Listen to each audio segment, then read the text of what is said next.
It's a question that we've had to deal with quite a bit, looking at some of the leaders we have had who have sometimes led their countries into disastrous situations. I think ultimately you want a leader who is also a servant. I mean, really, the leader is a leader because he is a servant. I mean, you look at some of the greatest leaders. Nelson Mandela is someone who is not in it for his own aggrandizement. He leads on behalf of, for the sake of. That is one. And it almost always is that the great leader will show just how he is or she is a leader for the sake of the led by suffering.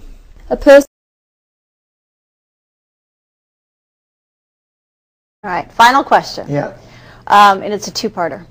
What's the best thing about being a boss, and what's the most challenging part of being a boss?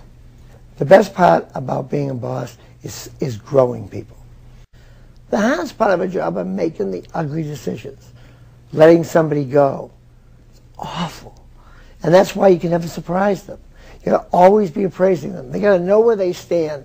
Every time, if you've got any manager watching the show, and they aren't thinking about, do my people know where they stand? Have I told them candidly how I feel about what I like about them and what they need to improve?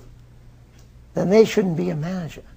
Because once you're a manager, it's about them, not about you.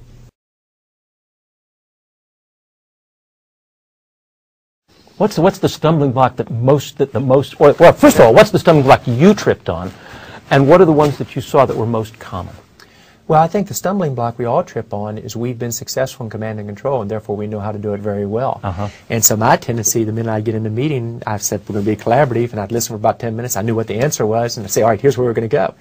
And you have to let the team go through that and give them the time to come to the right conclusion. And by the way, within a very short time period, they usually would make as good or better decision than I did once we got this process going. So it was having the patience, and then myself moving out of the command and control to be part of the group thinking together, or just being on the outside letting the group think. So I've always believed in leading from the front or leading through collaboration. When you are now rolling out telepresence, as you call it, which is this extraordinary, I mean, I guess it's video conferencing on amazing steroids. I think you said that you're going to make, you're among other things, pulling $150 million out of the company's transportation budget. Well, it is fascinating. We took 20% of our transportation budget out this year, and we're actually going to overexceed that number. And I know it happened because I took it out. I didn't give us the choice to save it. So there is a little element of command and control left in your management style. Well, many people forget it's about collaboration, teamwork, and then periodic command and control. There comes a point in time where the team's got to make a decision, and then as you implement the decision, it's often in management or command and control fashion to implement.